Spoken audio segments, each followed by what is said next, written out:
안녕하십니까? 잘 지내셨어요? 오늘은 우리 홍에스더 성사님 오셔서 같이 예배드려서 감사합니다. 오늘 말씀 제목은 새 하늘과 새 땅, 새 예루살렘입니다. 요절 21장 2절을 같이 읽을까요? 21장 2절 시작. 또 내가 보매 거룩한 성 새 예루살렘이 하나님께로부터 하늘에서 내려오니 그 준비한 것이 신부가 남편을 위하여 단장한 것 같더라. 기도하겠습니다. 은혜로우신 하나님 아버지, 오늘도 저희가 성부 하나님, 성자 하나님, 성령 하나님께 예배드리게 해주셔서 감사합니다. 우리의 예배가 하나님을 기쁘시게 하기를 원합니다.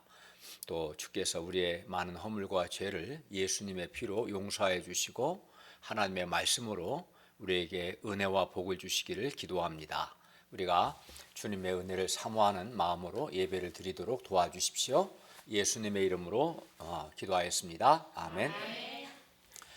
우리는 지금 하나님께서 우리가 창세기 1장 1절 태초에 하나님이 천지를 창조하셨다. 그 천지가 하늘과 땅이죠. 그래서 우리는 지금 하나님께서 처음 창조하신 그 처음 하늘과 처음 땅에서 살고 있습니다. 지구가 처음 땅이죠. 그런데 우리가 지금 살고 있는 이 처음 하늘과 처음 땅에는 눈물도 있고 사망도 있고 애통하는 것도 있고 아픈 것이 있습니다. 뿐만 아니라 환경 오염도 있고 원전 사고도 있고 기근도 있고 실업, 또 양극화, 각종 질병, 테러, 또 우크라이나 같은 그런 러시아의 전쟁, 또 범죄도 있고 또 지금 산불 화재가 있죠. 화재도 있고 코로나와 같은 이런 전염병 등 정말 많은 문제들이 있습니다. 처음 하늘과 처음 땅에는. 그러나 새 하늘과 새 땅에는 이러한 문제들이 전혀 없습니다. 오늘 말씀을 통해서 우리가 장차 살게 될 새 하늘과 새 땅에 대해서 배우고 또 새 하늘과 새 땅의 또 새 예루살렘을 소망할 수 있기를 바랍니다. 그리고 이 새 하늘과 새 땅 그리고 새 예루살렘에 대한 소망을 붙들고 우리가 지금 어떻게 살아야 하는가 배울 수 있기를 기도합니다. 제1장 새 하늘과 새 땅 1절에서 8절 말씀입니다. 1절부터 8절은 새 하늘과 새 땅 그리고 거룩한 성 예루살렘에 대한 말씀이고 9절부터 27절은 여러 번 반복된 것처럼 부록입니다. 뭐에 대한 부록입니까? 거룩한 성 예루살렘에 대한 부록입니다. 곧 거룩한 성 예루살렘 즉 교회에 대한 묘사입니다. 그런데 21장 계시록 21장은 새 하늘과 새 땅 거룩한 성 예루살렘에 대해서 모든 것을 다 말씀하고 있지는 않아요. 새 하늘과 새 땅 그리고 거룩한 성 예루살렘의 아주 중요한 몇 가지 특징에 대해서만 말씀하고 있습니다. 1절을 다 같이 한번 읽어볼까요? 시작. 또 내가 새 하늘과 새 땅을 보니 처음 하늘과 처음 땅이 없어졌고 바다도 다시 있지 않더라. 우리는 지금 하나님께서 창조하신 처음 창조하신 처음 하늘과 처음 땅에서 살고 있습니다. 그러나 요한이 본 것은 처음 하늘과 처음 땅이 아니었죠. 1절을 다시 보시면 내가 새 하늘과 새 땅을 보니라고 했어요. 그러니까 요한이 본 것은 새 하늘과 새 땅이었습니다. 왜냐하면 처음 하늘과 처음 땅이 이제 1절을 보시면 없어졌기 때문이고 바다도 다시 있지 않았기 때문입니다. 계시록 13장을 보면 바다에서 올라온 짐승이 사탄으로부터 권세를 받아서 하나님과 하나님의 교회를 비방하고 대적했어요. 즉 바다에서 악이 나왔습니다. 그리하여 1절 하반절에 이러한 바다가 없다는 것은 새 하늘과 새 땅에서는 더 이상 악의 세력이 없다는 것을 의미합니다. 게다가 19장에서 우리가 지지난 시간에 19장에서는 두 짐승이 산채로 유황 불못에 던져졌고요. 20장에서는 용과 사탄에게 속한 사람들이 불못에 던져졌습니다. 그리하여 새 하늘과 새 땅에는 용, 두 짐승, 바벨론 또 사탄을 따르는 이런 사탄적 세력이 더 이상 존재하지 않습니다. 그래서 이제 새 하늘과 새 땅인 거죠. 새 하늘과 새 땅이 말 그대로 새 하늘과 새 땅인 근본적인 이유는 처음 하늘과 처음 땅, 대표적으로 이 사탄적인 세력이 없어지고 하나님의 완전한 통치가 이루어지기 때문에 새 하늘과 새 땅인 것이죠. 새 하늘과 새 땅에서 이 새 하늘, 새 땅에서 이 새로움의 핵심은 더 이상 처음 하늘과 처음 땅에 있었던 그 사탄적인 세력이 다시 있지 않고 하나님의 완전한 통치가 이루어지는 데 있습니다. 그러면 누가 이 새 하늘과 새 땅에서 살게 될까요? 그것은 거룩한 성 예루살렘, 거룩한 성 새 예루살렘 즉 교회입니다. 2절을 같이 읽어볼까요? 우리 자매들이 한번 읽겠습니다. 자매들이 시작. 또 내가 보내 거룩한 성 새 예루살렘이 하나님께로부터 하늘에서 내려오니 그 준비한 것이 신부가 남편을 위하여 단장한 것 같더라. 여기서 하나님께로부터 하늘에서 내려오는 거룩한 성 새 예루살렘은 신부 즉 어린 양의 신부를 가리킵니다. 물론 요한계시록에서 우리가 본 것처럼 어린 양은 예수님을 가리키고 어린 양의 신부 또는 어린 양의 아내는 교회를 가리킵니다. 그러므로 거룩한 성 새 예루살렘은 누구를 가리켜요? 교회를 가리키죠. 거룩한 성 예루살렘은 어린 양의 신부 교회를 가리킵니다. 그리하여 새 하늘과 새 땅에 복된 환경을 누리게 될 주인공은 바로 교회, 예수 믿는 교회 공동체, 우리 교회 공동체입니다. 우리가 장차 새 하늘과 새 땅에서 영원히 복을 누리며 살게 될 겁니다. 그런데 거룩한 성 예루살렘은 하나님께로부터 하늘에서 내려옵니다. 그리하여 새 예루살렘은 하늘에 존재하지 않고, 여기서 하늘은 하나님이 계신 곳을 가리키는 표현인데요, 하늘에 존재하지 않고 어디에 존재합니까? 새 하늘과 새 땅으로 내려오니까 거룩한 성 예루살렘은 새 하늘과 새 땅에 존재합니다. 그리고 거룩한 성 새 예루살렘은 신부가 남편을 위하여 단장한 것 같이 남편 대신 누가 남편입니까? 예수님이죠. 어린 양 예수님, 남편 대신 어린 양 예수님과의 연합을 위해서 준비하였습니다. 여기서 준비는 어린 양 예수님과의 연합을 위한 2절의 그 준비는 연합을 위한 준비입니다. 그러니까 새 하늘과 새 땅에서 어린 양 예수님과 교회가 완전한 연합을 하게 될 것입니다. 3절을 다 같이 읽겠습니다. 시작. 내가 들으니 보좌에서 큰 음성이 나서 이르되 보라 하나님의 장막이 사람들과 함께 있으니 하나님이 그들과 함께 계시리니 그들은 하나님의 백성이 되고 하나님은 친히 그들과 함께 계셔서. 여기서 장막은 거처, 처소, 거주지를 의미합니다.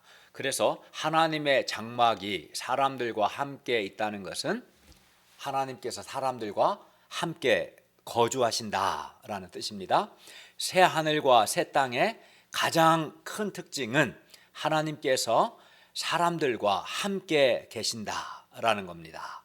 그리하여 새 하늘과 새 땅에서 임마누엘이 성취됩니다. 임마누엘이란 말이 하나님이 우리와 함께 하시다라는 뜻이죠. 그러니까 새 하늘과 새 땅에서는 하나님께서 사람들과 함께 하시기 때문에 임마누엘이 성취됩니다. 새 하늘과 새 땅에서 거룩한 성 예루살렘 교회, 예루살렘 곧 교회는 하나님의 백성이 되고 하나님은 친히 그 백성과 함께 하십니다. 그리고 하나님께서 친히 그 백성과 함께 하시는 것, 즉 이 임마누엘, 이것이 새 하늘과 새 땅, 거룩한 성 새 예루살렘의 핵심, 즉 가장 중요한 특징입니다. 사람들은 새 하늘과 새 땅의 아름다운 그 자연 환경만을 막 생각하기 쉬운데, 물론 에덴보다 더 나은 능가한 환경이 있겠죠. 그렇지만 정말 지금 우리는 처음 하늘과 처음 땅에 살고 있고 장차 예수께서 재림하시면 우리는 영광스러운 몸으로 부활해서 새 하늘과 새 땅에 살게 될 겁니다. 그리고 우리가 살게 될 새 하늘과 새 땅에서 새 하늘과 새 땅이 처음 하늘과 처음 땅과 다른 새로움의 핵심은 사탄적인 세력이 더 이상 존재하지 않는 것. 그래야 하나님의 완전한 통치가 이루어지는 것.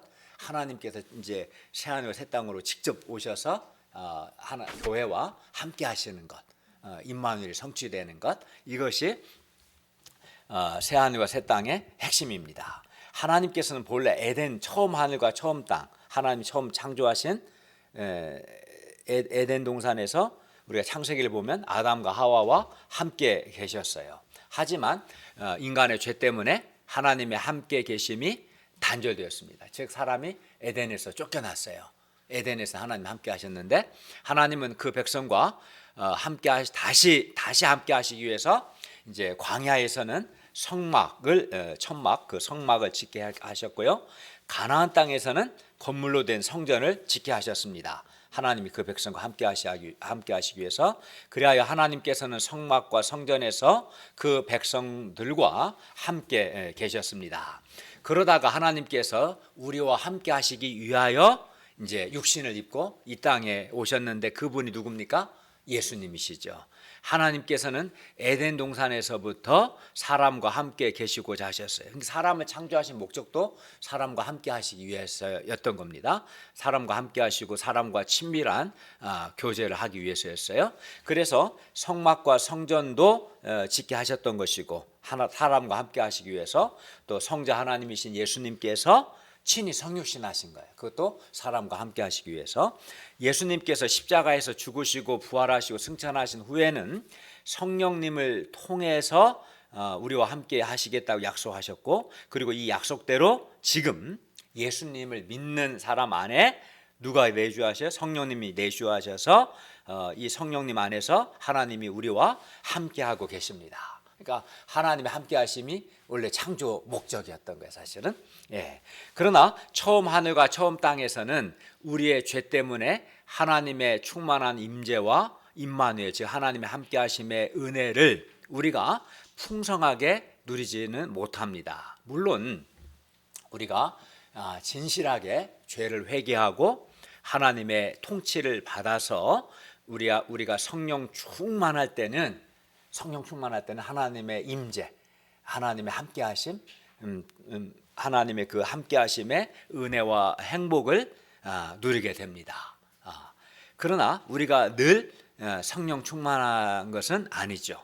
게다가 우리는 하나님의 얼굴을 직접 보는 것과 같은 정도의 하나님의 충만한 임재나 하나님의 임마누엘을 경험하지는 못합니다. 그러니까 우리가 이제 진실하게 회개하고 하나님께 순종함으로 하나님의 온전한 통치를 받을 때 내 안에 성령 충만함을 경험하게 돼요. 그때는 정말 성령 충만할 때는 말할 수 없는 마음의 평화와 기쁨을 누리게 돼요. 성령 충만할 때, 그때가 이제 사실 우리가 성령 안에서 하나님이 임재하신 나에게 나타나시고 임재죠. 임마누엘, 하나님 나와 함께 하신 것, 하나님의 임재와 임마누엘을 우리가 경험하죠.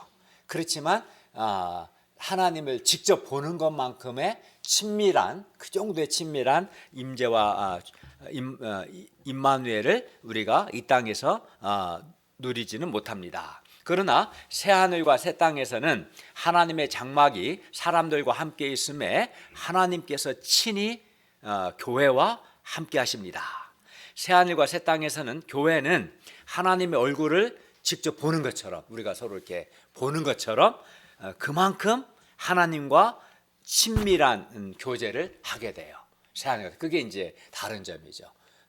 얼굴을 보는 것만큼이나 친밀한 하나님과의 교제를 하게 되고, 그리하여 교회는 새 하늘과 새 땅에서 하나님의 충만한 임재와 하나님의 함께하심, 즉 임마누엘의 은혜를 아주 풍성하게 누리게 됩니다. 물론 새 하늘과 새 땅은 적어도 우리가 처음 하늘과 처음 땅에 인간의 거주지가 에덴 동산이었잖아요.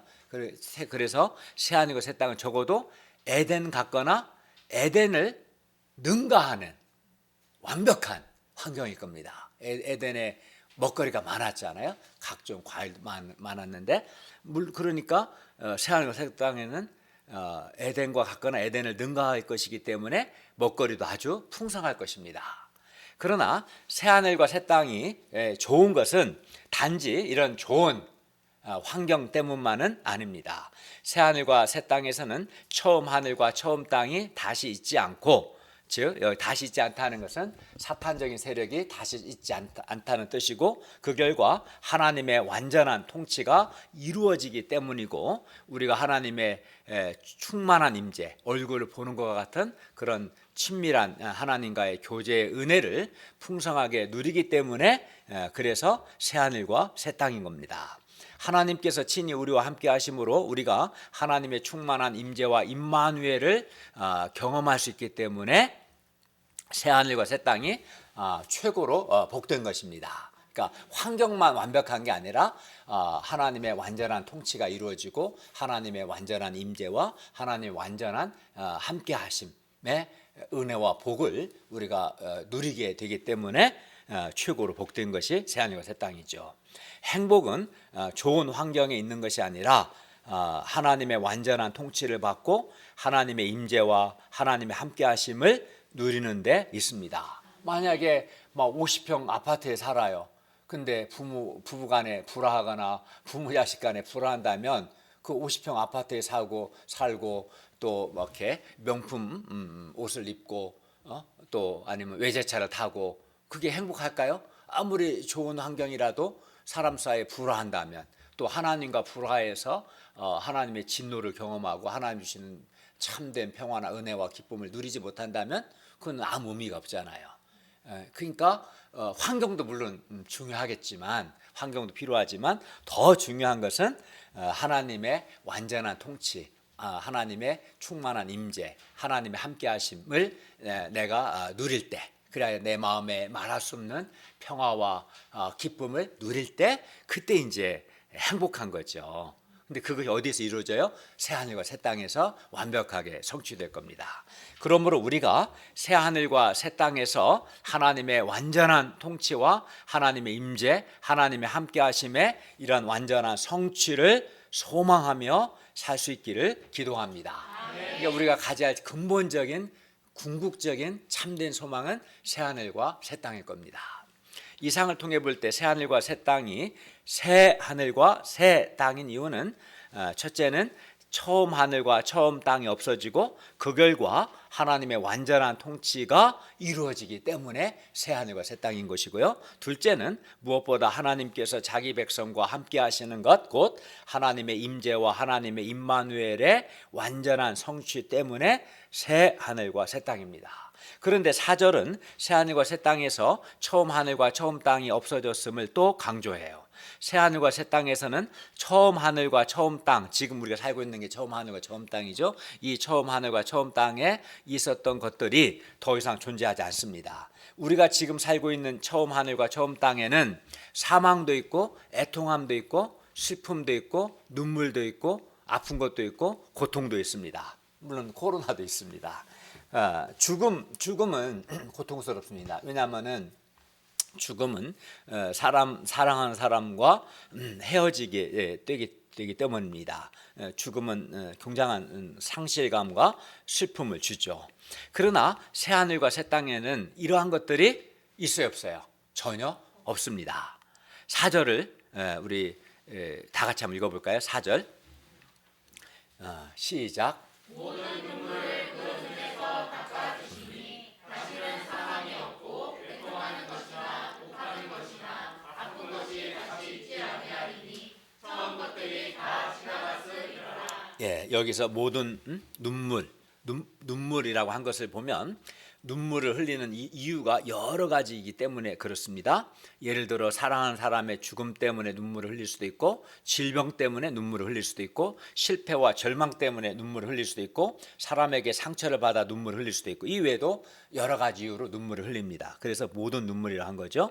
특히 1세기 요한계시록 기록될 1세기 신자들은 사탄적 세력의 박해 때문에 많은 눈물을 흘렸습니다. 그런데 새하늘과 새 땅에는 이러한 모든 눈물이 다시 있지 않습니다. 왜냐하면 눈물을 흘리게 하는 이유들이 더 이상 존재하지 않기 때문입니다. 예수님의 재림과 함께 우리가 부활하게 될 것이고 우리가 부활하여 살게 될 새하늘과 새 땅에는 사망도 없고 슬픈 일도 없고 아픈 것도 없습니다. 사탄적 세력의 박해도 없습니다. 물론 죄도 없습니다. 그래서 죄가 없기 때문에 고통할 일도 없습니다. 또 서로 상처 주고 상처 받을 일도 없습니다. 그래서 눈물이 없습니다. 처음 것들, 그 처음 하늘과 처음 땅이 다 지나갔기 때문에 처음 것들이 더 이상 존재하지 않습니다. 새 하늘과 새 땅에는. 그래서 그렇기 때문에 새 하늘과 새 땅이 좋은 것이죠. 눈물, 사망, 애통하는 것, 아픈 것, 슬픔과 같은 이 처음 것들이 다 지나가기 때문에 새 하늘과 새 땅은 아주 좋고 완벽합니다. 새 하늘과 새 땅이 우리의 진정한 최고의 소망입니다. 5절을 보십시오. 보좌에 앉으신 이가 이르시되 보라 내가 만물을 새롭게 하노라 하시고 또 이르시되 이 말은 신실하고 참되니 기록하라 하시고, 여기서 보좌에 앉으신 이는 하나님을 가리키죠. 하나님께서 말씀합니다. 보라 내가 만물을 새롭게 하노라. 이는 만물을 새로 만든다기보다는 이미 존재하고 있는 만물을 새하늘과 처음 하늘과 처음 땅을 새롭게 갱신한다는 뜻입니다. 그러나 여기서 만물을 새롭게 하는 이 갱신은 재창조와 근본적으로 다르지 않습니다. 왜냐하면 처음 하늘과 처음 땅이 없어졌고 처음 것들이 다 지나갔기 때문입니다. 그리하여 재창조, 다시 창조하는 것만큼이나 새롭기 때문입니다. 새롭습니다. 그리고 만물을 새롭게 하는 것, 그 새 하늘과 새 땅은 하나님 만물을 새롭게 하겠다. 그렇기 때문에 새 하늘과 새 땅은 하나님의 강한 의지이며 하나님의 구속 역사에서 가장 중요한 정점, 곧 클라이막스입니다. 만물을 새롭게 하는 이 새 창조의 사역을 하나님께서 친히 이루어 가십니다. 하나님은 이 말은 신실하고 참되니 기록하라, 반드시 이루어진다, 기록하라 말씀합니다. 하나님께서 새 창조와 관련한 이 내용들을 기록하라는 것은 새 하늘과 새 땅은 반드시 이루어지기 때문입니다. 하나님이 말씀하셨고 기록하라고 하신 것은 이것은 반드시 이루어진다는 겁니다. 그러므로 새 하늘과 새 땅은 아주 확실합니다. 아주 분명하고 아주 확실합니다. 그리고 생각해 보세요. 새 하늘과 새 땅보다 더 좋은 소망이 있을까요? 사람들은 좋은 대학에 입학하는 걸 소망하고 또는 입학한 후에는 좋은 직장에 취직하는 거, 연봉 인상되는 거, 또는 승진하는 거, 또는 부자 되는 거, 뭐 세상에서 성공하는 것, 이러한 것들을 소망하는데 이러한 소망들은 우리가 늙고 병들고 죽으면 다 사라지는 소망들이죠. 그렇죠? 그리고 이러한 소망들은 우리의 죄와 죽음의 근본 문제를 해결해 주지 못합니다. 또 우리에게 말할 수 없는 참 기쁨과 행복을 주지도 못합니다. 그렇기 때문에 이러한 소망들은 근본적으로 좋은 소망이 아니죠. 좋은 소망일 수 있습니까?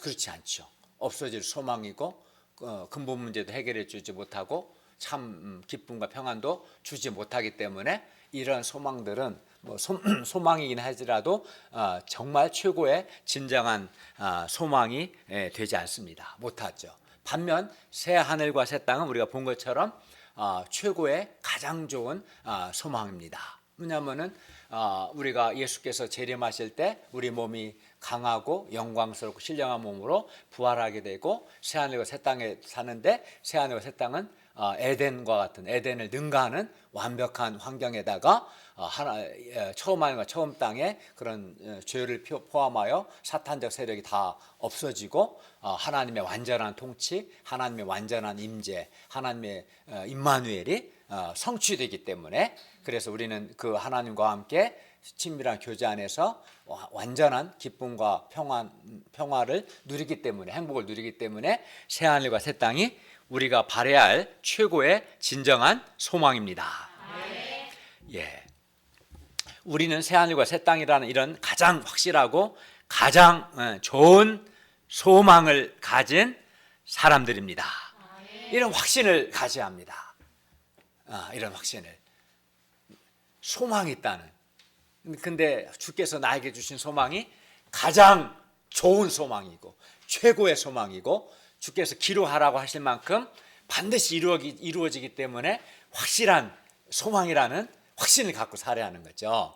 세상 사람들은 세상적인 소망을 갖고 살면서 이루어지지 않을 때도 있지만 이루어져도 실망하고 막 상처받고 낙심하고 그러지 않아요?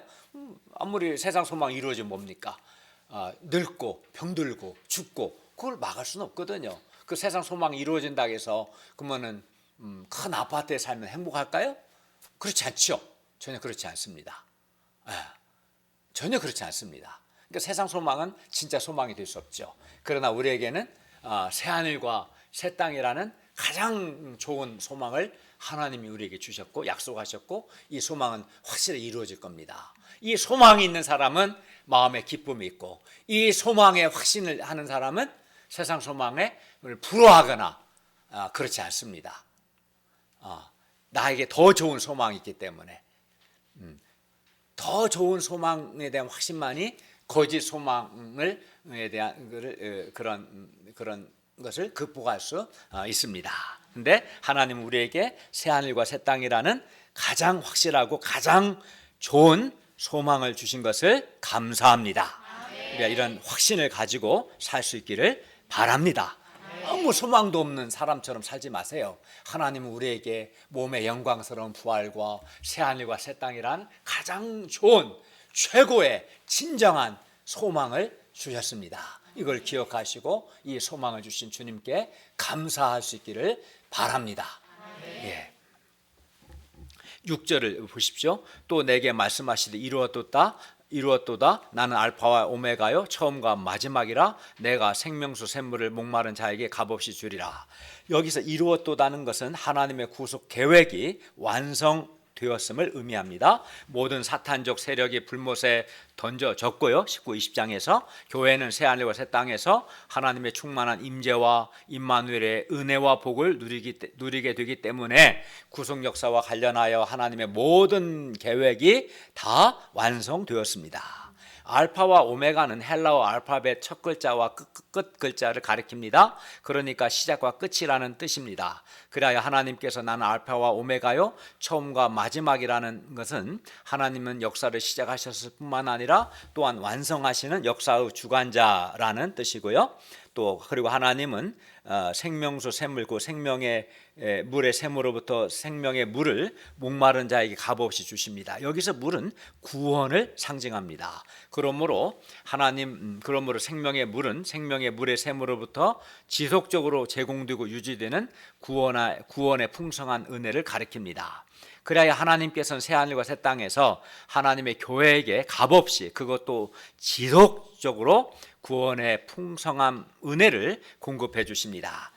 그래야 우리는 새하늘과 새 땅에서 날마다 하나님이 베푸시는 구원의 풍성함을 누리게 될 것입니다.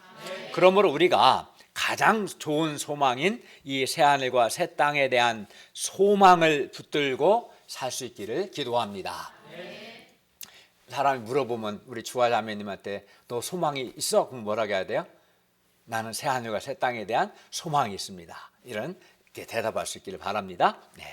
7, 8절은 그러면 누가 이 새하늘과 새 땅을 상속받으며 누가 새하늘과 새 땅을 상속받지 못하고 도리어 둘째 사망 곧 불못에 던져지는가를 가르쳐 줍니다. 이기는 자가 새하늘과 새 땅을 상속으로 받습니다. 7절을 우리 자매들 읽겠습니다. 시작. 이기는 자는 이것들을 상속으로 받으리라. 나는 그의 하나님이 되고 그는 내 아들이 되리라. 여기서 이기는 자라는 것은 사탄적인 세력에게 무릎을 꿇지 않고 어린 양 예수님의 아내로서의 정체성을 지킨 신자들을 가리킵니다.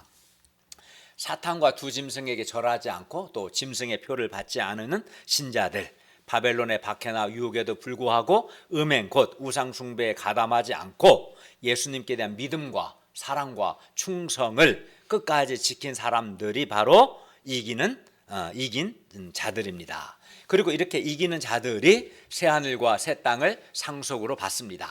그렇기 때문에 우리는 이기는 자들이 되어야 합니다. 불신 세상에서 어린 양 예수님의 신부로서 예수께 대한 믿음과 사랑과 충성을 반드시 지켜야 합니다.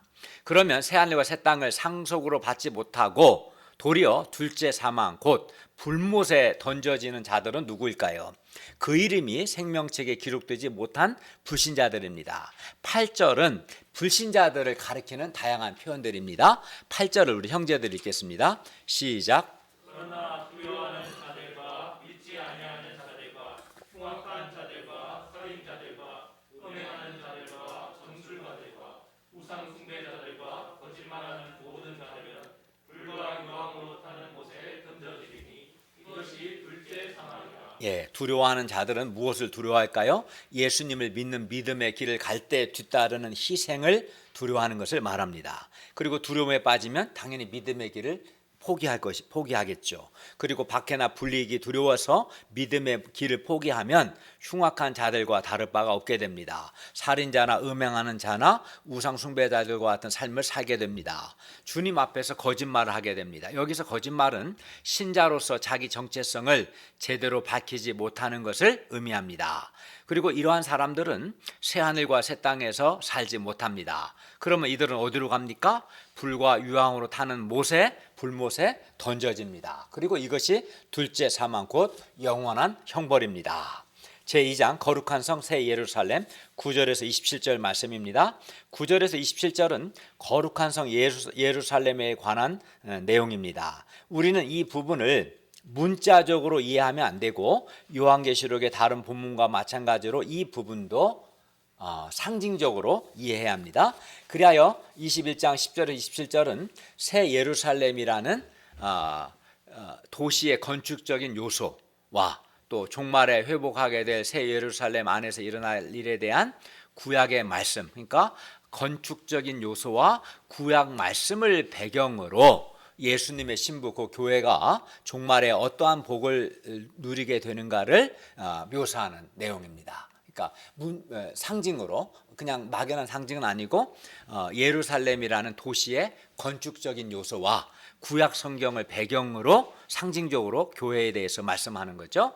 그러나 여기서 이제 그리고 여기서 보석은 교회 공동체의 영광과 존귀함과 소중함을 상징합니다. 그러니까 장차 새하늘과 새 땅에서 오늘 21장 가령 9절부터 27절에 있는 가보니까 이런 건물이 정말 있다, 이게 아닌 거예요. 이런 건물이 없겠죠. 이 성전, 이 건물은 거룩한 성 예루살렘의 그런 영광 또 어떠한가를 이제 설명하기 위해서, 상징적으로 설명하기 위한 거지, 이걸 문자적으로 이해해서 새하늘과 새 땅에 가니까 오늘 21장 9절에 있는 9절부터 있는 이 건물이 다 있을 거다, 이렇게 생각하면 안 된다는 거죠. 이해 가시죠? 예. 그러니까 오늘 이해할 때는 이 상징을 통해서 말씀하고자 하는 것이 뭔가를 이해하는 게 이제 필요하죠. 문자적 이야기보다. 9절과 10절을 보십시오. 7 대접을 가지고 마지막 7 재앙을 담은 7 천사 중 하나가 나와서 요한에게 말합니다. 이리 오라, 내가 신부 곧 어린 양의 아내를 너에게 보이리라. 그리고 성령으로 요한을 데리고 크고 높은 산으로 올라가서 하나님께로부터 하늘에서 내려오는 거룩한 성 예루살렘을 보입니다. 그러니까 어린 양의 신부를 보이리라 하면서 거룩한 성 예루살렘을 보였어요. 그러니까 9절에서 말한 어린 양의 신부 아내는 교회, 거룩한 성 예루살렘 즉 교회 공동체를 가리킨다는 것을 알 수 있죠. 11절을 보십시오. 하나님의 영광이 있어 그 성의 빛이 지극히 귀한 보석 같고 벽옥과 수정같이 막더라. 거룩한 성 예루살렘 즉 교회, 여기서 말하는 거룩한 성 예루살렘은 교회, 우리 교회를 가리키는 상징하는데요. 교회는 하나님의 영광을 갖고 있기 때문에 하나님의 영광으로 인해서 빛이 납니다. 이는 이미 3절에서 살펴본 것처럼 하나님께서 새하늘과 새 땅에서 교회 공동체와 친히 함께 하시기 때문에 그렇습니다. 그래서 교회에는 영광의 빛이 날 겁니다. 12, 14절을 보십시오. 크고 높은 성곽이 있고 12문이 있는데 문에 12천사가 있고 그 문들 위에 이름을 썼으니 이스라엘 자손 12지파의 이름들이 있었습니다. 그리고 동쪽에 세 문, 북쪽에 세 문, 남쪽에 세 문, 서쪽에 세 문이니 그 성의 성곽에는 12기초석이 있고 그 위에는 어린 양의 12사도의 이름들이 있었습니다. 여기서 거룩한 성 예루살렘의 12문 위에 기록된 12지파의 이름과 12기초석 위에 기록된 12사도의 이름은 교회 공동체가 구약의 구원받은 백성과 신약의 구원받은 백성으로 구성되어 있음을 의미합니다. 그러니까 우리가 이제 예수님이 재림하시면 먼저 우리 몸이 부활하게 되겠죠. 그리고 새롭게 된 새하늘과 새 땅에 살게 되는데 새하늘과 새 땅에 살게 될 사람이 구약과 신약의 구원받은 백성들이 여기 살게 된다는 것을 말하는 거지. 오늘 본문처럼 막 정말 12개 문이 있고 12개 기초석이 있고 가보니까 이름이 써 있고 그렇진 않다는 거예요. 이렇게 문자적으로 이렇게 이해하면 안 되고 이걸 통해서 누가 거룩한 성 예루살렘, 누가 교회에 속해서 하나님의 그 영광 복을 누리게 되는가, 그 사람들이 누군가를 이렇게 말해주는 거죠. 구약과 신약의 구원받은 백성들이구나 이렇게 말해주는 거죠. 15, 16절을 보십시오. 천사가 금 갈대자로 새 예루살렘 성과 그 문들과 성곽을 측량했습니다. 그 결과 새 예루살렘 성은 네모가 반듯하여 길이와 너비 높이가 12,000 스타디온으로 같았습니다. 여기서 12,000 스타디온은 약 2,300km입니다. 여기서 부산까지 한 500km니까 한 4배가 넘겠죠. 그러나 이것 또한 문자적인 길이를 의미하지 않습니다. 그리고 여기서 새 예루살렘의 성의 길이, 너비, 높이가 같다는 것은 새 예루살렘이 솔로몬 성전의 지성소와 동일한 정방형의 형태를 갖고 있음을 의미합니다. 그러니까 성전에 있으면 성소가 있고 안에 지성소가 있는 지성소가 길이, 너비, 높이가 같아요. 지성소가. 그러니까 지성소와 똑같은 형태로 같다는 거죠. 길이, 너비, 높이가. 그리고 이것은 새 예루살렘 자체가 성전의 속성을 가지고 있음을 이제 의미하는 거예요. 성전과 같다. 그리고 새 예루살렘 성이 성전의 속성을 갖고 있다는 것은 새 예루살렘에 의해 상징되는 교회 공동체가 21장 우리 3절에서 살펴본 것처럼 하나님의 임재로 충만하게 될 것을 의미합니다. 그러니까 하나님이 계신 곳이 성전인데 새하늘과 새 땅, 교회 자체가 하나님의 임재가 충만하게 될 것이다. 이것을 말하기 위해서 이제 지성소처럼 그 거룩한 성 예루살렘이 길이, 너비, 높이가 같다라고 표현한 겁니다. 그리고 이것은 새 예루살렘이 하나님의 임재로 충만한 곳이라는 뜻입니다. 17절을 한번 읽어볼까요? 시작.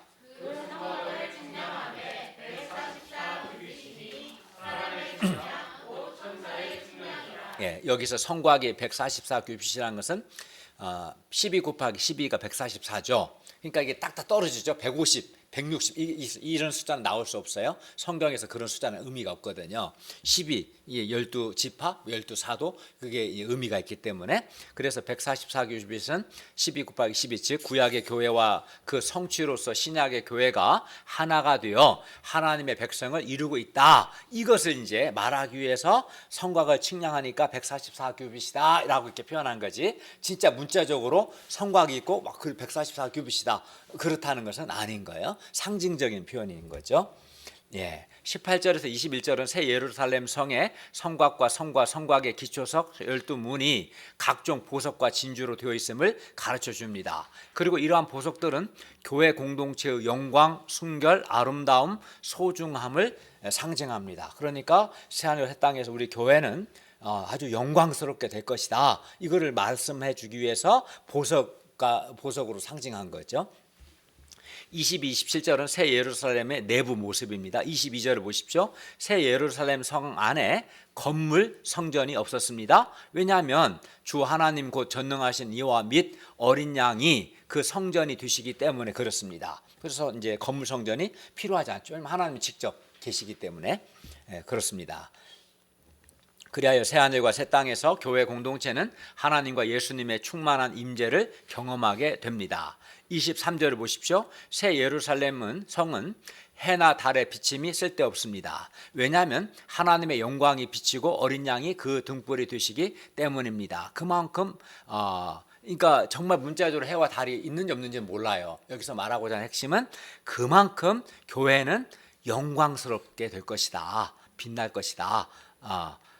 하나님의 영광의 빛을 충만하게 누릴 것이다 라는 것을 말해주는 거예요. 24절에서 26절은 이사야서 60장에서 말씀하는 구약의 종말론적인 약속이 새 예루살렘에서 성취되었음을 의미합니다. 27절을 보십시오. 새 예루살렘에 아무나 들어갈 수 있는 것이 아닙니다. 무엇이든지 속된 것이나 가증한 일 또는 거짓말하는 자는 결코 새 예루살렘에 들어가지 못합니다. 그러므로 우리가 볼 때 27절을 다시 보시면 오직 어린 양 27절 하반절에 오직 어린 양의 생명책에 기록된 자들만 새 예루살렘에 들어갈 수 있습니다. 그러므로 우리가 새 예루살렘에 들어가려면 어떻게 돼야 돼요? 생명책에 이름이 기록되기 위해서 어떤 상황에서도 예수님께 대한 믿음을 지켜야 합니다.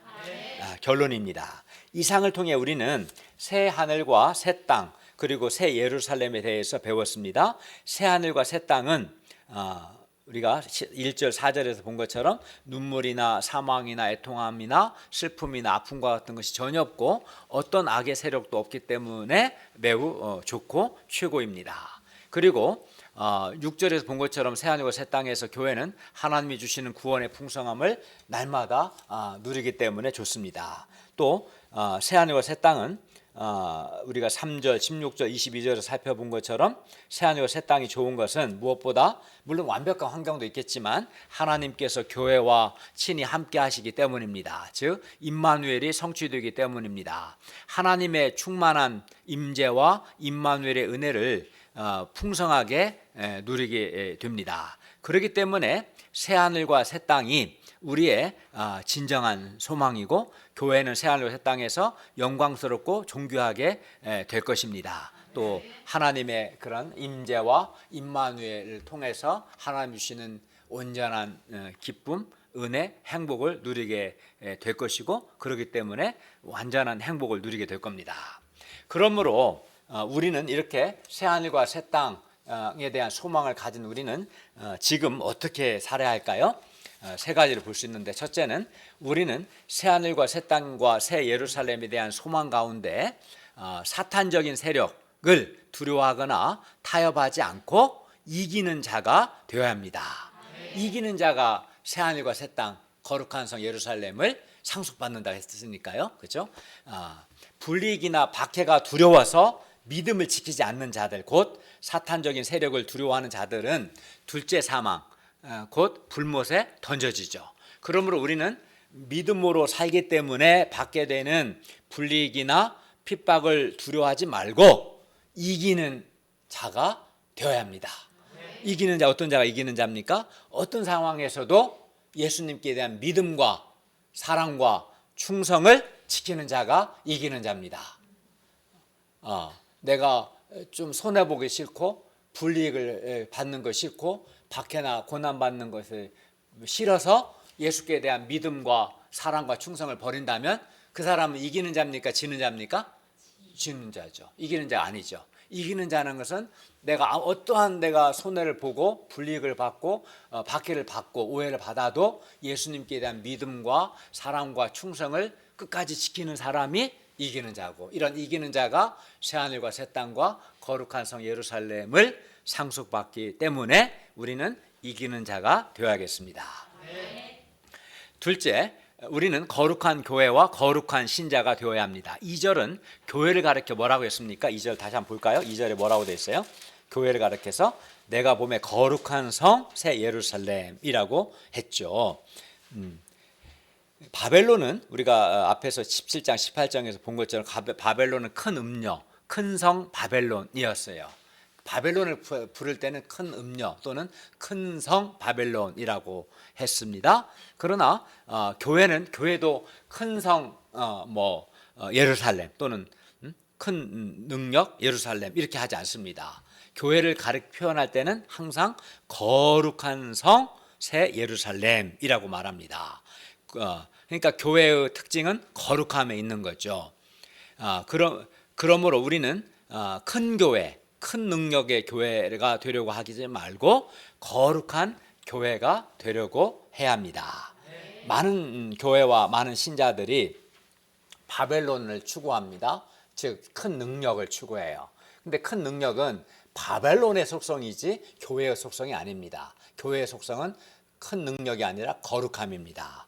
그리고 이 큰 능력을 추구하는 이건 큰 능력을 추구하는 것은 세속화된 겁니다. 이런 세속화된 현 상황에서 우리는 세속화되지 않은 거룩한 교회가 되어야 하고 하나님의 말씀대로 사는 거룩한 신자가 될 수 있기를 기도합니다. 그리고 이것이 이기는 자가 되는 겁니다. 어떤 세상 유혹과 박해에도 불구하고 거룩함을 지켜내는 것, 거룩함을 상실하지 않고 타협하지 않고 지켜내는 것이 진짜 이기는 자가 되는 거죠. 마지막으로 셋째, 우리는 하나님을 사랑하고 하나님을 기쁘시게 하며 하나님께 충성하고 헌신하는 삶을 살아야 합니다. 새하늘과 새 땅에서는 우리가 1절 하반절에서 본 것처럼 처음 하늘과 처음 땅에 있었던 모든 것들이 다 없어집니다. 4절에서 하반절에서도 처음 것들이 다 사라졌다, 지나갔다라고 말씀합니다. 그래서 우리가 지금 보고 있는 것들, 권력이든 뭐 돈이든 명예든 아파트든 우리가 지금 소유한 모든 것들 또는 우리가 열심히 노력해서 성취한 모든 업적들이 새하늘과 새 땅에서는 다 없어져요. 왜? 처음 것들이 다 지나가기 때문에 그렇습니다. 처음 것들이 없습니다. 새하늘과 새 땅에서는 그 분명히 말씀했잖아요. 처음 하늘과 처음 땅이 없어졌다. 또 처음 것들이 다 지나갔다. 라고 말씀합니다. 네. 그러나 새하늘과 새 땅에서도 없어지지 않는 것이 있어요. 그것은 하나님을 사랑하고 하나님을 기쁘시게 한 삶입니다. 하나님과 친밀한 관계성. 이것은 새하늘과 새 땅에서도 계속 유지가 되는 거죠. 하나님을 사랑하고 하나님을 기쁘시게 하는 삶은 새하늘과 새 땅에서도 없어지지 않고 계속될 겁니다. 지금부터 새하늘에서도 계속될 겁니다. 오히려 하나님의 임재와 임마누엘이 성취되어서 하나님과 더욱 친밀한 교제를 하게 됩니다. 그리하여 새하늘과 새 땅에서는 하나님을 사랑하고 하나님을 기쁘시게 한 삶만 남습니다. 그러니까 처음 것들은 다 지나가는데 하나님과의 그런 친밀한 관계성, 사랑, 그것은 여전하거든요. 그것만이 남아요. 그렇기 때문에 우리가 새하늘과 새 땅, 새 예루살렘에 대한 소망 가운데 사탄적인 세력을 두려워하거나 타협하지 않는 이기는 자가 되고 무엇보다 세속화되지 않고 거룩한 교회, 거룩한 신자가 되고자 애쓰고 또 하나님을 사랑하고 하나님을 기쁘시게 하는 삶을 살 수 있기를 기도합니다.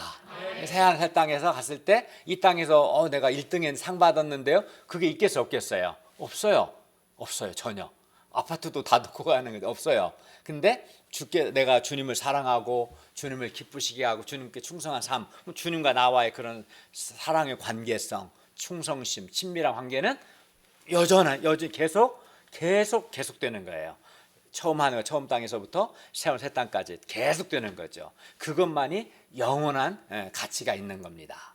그렇기 때문에 우리가 이기는 자가 되고 거룩한 교회, 거룩한 신자가 되고 주님을 사랑할 수 있기를 바랍니다. 기도하겠습니다. 은혜로우신 주님, 오늘 말씀을 통해서 새하늘과 새 땅에 대해서 또 거룩한 성 예루살렘 즉 교회의 영광에 대해서 가르쳐 주셔서 감사합니다. 그리고 무엇보다 새하늘과 새 땅이 참 진정한 최고의 소망이라는 것을 확신하고 이 소망을 붙들고 이 땅에서 우리가 이기는 자가 되고 거룩한 교회, 거룩한 신자가 되고 주님을 사랑하고 주님을 기쁘시게 하는 자 되도록 도와주십시오. 예수님 이름으로 기도하였습니다. 아멘.